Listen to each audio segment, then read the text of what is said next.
So James Harden time as a Houston Rocket has come to an end. He's about to get traded. I believe a trade will be done by the end of the day. As a matter of fact, by the time I get this video out, he might already be traded. James Harden is done as a Houston Rocket. We'll get into what exactly got us to this point in a couple of seconds. People are going to bring up what's James Harden's legacy as a Rocket for years to come. You can look at it from either of two ways.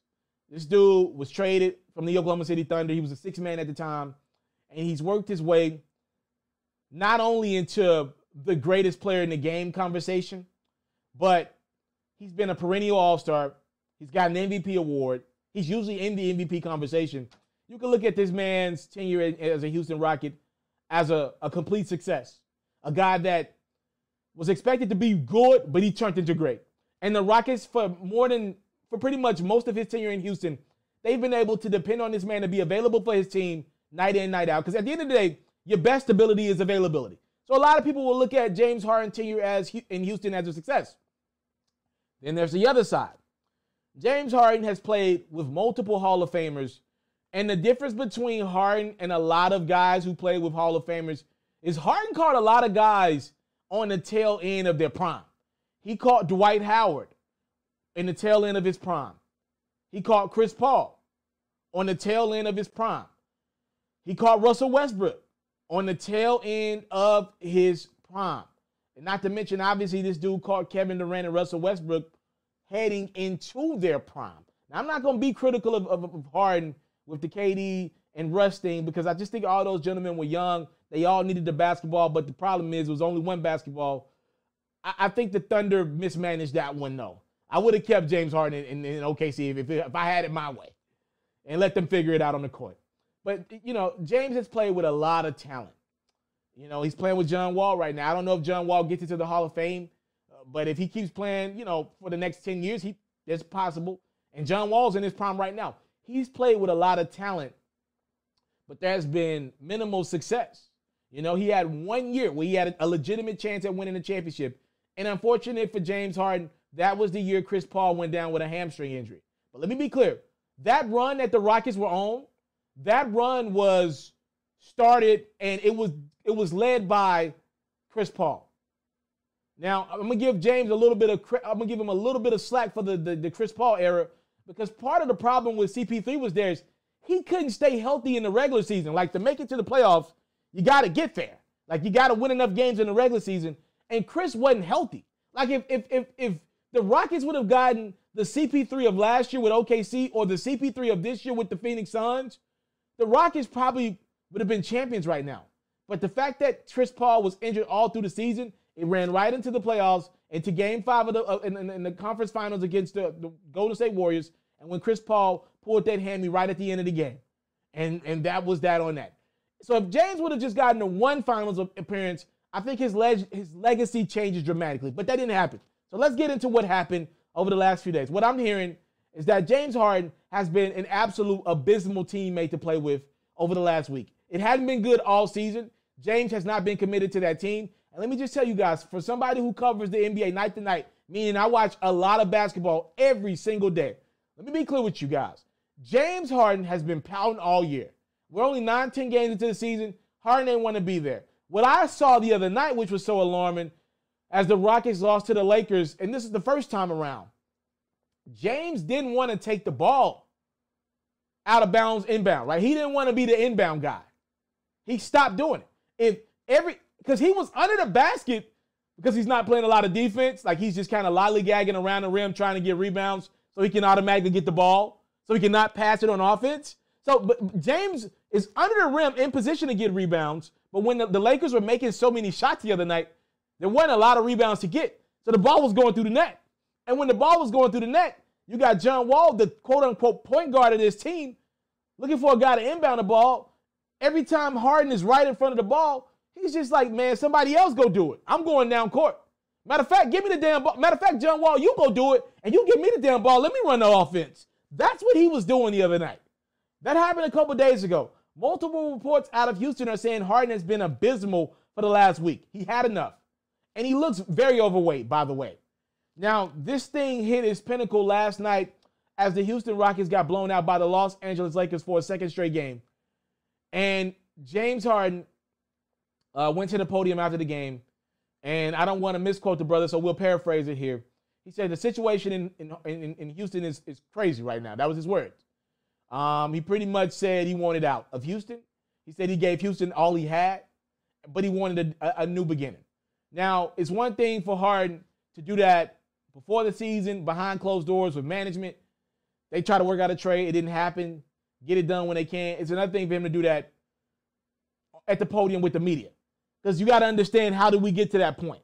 If he's doing it with the media, trust and believe, he's doing it in the locker room. He's doing it at practices. He's doing it in their group messages. He's unhappy as hell right now. And Stephen Silas, a first-year head coach, the son of Paul Silas, currently the coach in Houston, he doesn't need this.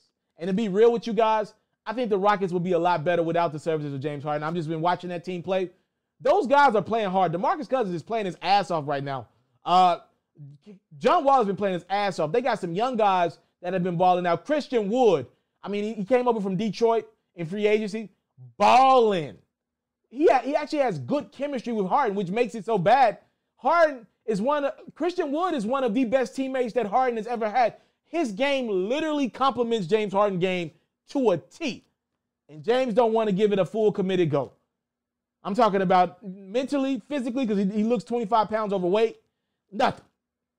It reached that pinnacle last night when Harden said, I've given Houston all I got. I don't want to be here. Now, John Wall responded to Harden at the podium in his post-game presser by saying, yo, it's only been 9 games. You ready to dip out to 9 games? I'm paraphrasing that as well. We'll talk about that comment more in another video. But yes, Wall. He wants to dip. I think this Rockets team could do something. If they committed to letting John Wall be the point guard, if they committed to playing defense, I actually think this Rockets team can win a lot of games. Now, does that mean they're going to have postseason success? I don't know. Probably not. But I think this Rockets team could really go somewhere in the regular season. I think they can win a lot of games. But Harden ain't committed right now. And not only is he not committed, he's being toxic in the locker room. The difference between James Harden and Kyrie Irving right now is Kyrie Irving is only being toxic to himself. He's not dragging down teammates with him. James Harden is actively in Houston damn near dragging teammates down with him with his poor attitude. He will be traded by the end of the day. So where we're at with it right now, there are 2 teams that have been interested in James Harden for quite some time for different reasons. Daryl Morey is the GM in Philadelphia and the VP in Philadelphia right now. Obviously, he was the VP in Houston for the last few years. He said he was going to retire and take some time with his family, or he was going to leave. His contract was up actually as the Rockets VP. He said he was going to take some time with his family. The Sixers offered him the job. He took it like less than a week later. He's now in Philly, and he's close friends with Harden. As a matter of fact, as he was leaving Houston, he took out a full-page ad and thanked James Harden for changing his life, was the direct quote from Daryl Morey. So we know Daryl Morey loves him some Harden. That's how Philly's in the mix for Harden. Philly right now is discussing an offer with James Harden that would center around Tyrese Maxey, the rookie out of Kentucky, and Ben Simmons, their starting point guard. So I don't know if Philly's ready to pull the trigger on Ben yet. We'll see. I don't think it would be the worst move. Philly's got out to a really good start this season, but when I can see through that. That team hasn't played a lot of great teams yet, or really good, fundamentally sound teams yet. I don't think there's any difference in this Philadelphia 76ers team than from years past, except the shooting component. They did clean up the shooting a little bit, but I don't think that'll be enough to get them over the hump. I do like Seth Curry. Danny Green's got out to a really poor start this season. You got to believe he's going to, at some point, come out of this slump. He came out of it last night, but you got to believe he's going to officially come out of that bad boy soon. And if that's the case, I think maybe the Sixers can make it to the second round. But that's it. Maybe it's time to pull the trigger on Harden right now. Ben Simmons and Tyrese Maxey is what Houston would want from Philly. The Nets, who've obviously been in the James Harden hunt from the beginning, that's where Harden wants to go. Obviously, with things developing with Kyrie Irving, maybe if Kyrie takes some time away from basketball, you can work out a trade. We'll talk about this more in another video as well. Maybe you go James Harden for Kyrie Irving straight up and down. If I'm the Nets, though, I'm calling BS on Houston. I'm saying, yo, y'all lost that leverage. We want more. If I'm the Rockets, I'm calling BS on the Nets. I'm saying, y'all don't got Kyrie. We want more. So I don't know who has more leverage, right now because both teams are going through it with their star guards, two of the best 10 players, 15 players in the league. But the Nets are offering right now multiple draft picks. They're offering multiple first-round picks for James Harden, and maybe the Rockets budge on that one. Maybe they budge on that one. I would want some players, but I don't really know how John Wall and Ben Simmons would work together. Seems to be a backcourt talent that lacks shooting. You might have to bring Eric Gordon into the starting lineup if you want to pull that one off. We will see. And run Ben at the 3. Not really 100% sure how that one works. The floor spacing will be terrible with that lineup. But we'll see what happens. Right now, though, we know James Harden will no longer be in Houston. The Rockets, as of this morning, have asked James Harden to stay away from their facilities until a trade has worked out. As a matter of fact, the head coach, Stephen Silas, just talked to the press a couple hours ago. He said right now he feels it's in the best interest of the team for Harden to stay away. He's toxic. He don't want to be there. They're going to keep him at the crib until they work out a trade for James Harden. And I do believe that trade will happen at some point in the next few hours. If not today, then tomorrow or the next day. Somebody's going to trade for James Harden, and it'll probably be the Nets or the Sixers. I'm 50-50 on who it'll be. I understand both sides. My guess would be it'll probably be – I was going to say the Nets, but Daryl Morey is aggressive. When Daryl Morey wants to get a deal done, he'll get it done. And if he wants Harden, he'll get it done. I don't think a Embiid Harden Philly tandem is the end-all be-all, but we will see. Y'all let me know what y'all think about this one in the comment box below. James Harden will soon be traded from the Houston Rockets. Let me know what you think about his tenure as a Rocket in the comment section. Thank y'all so much for the time, love, and support. Is what I don't take for granted. Salute. I'm out.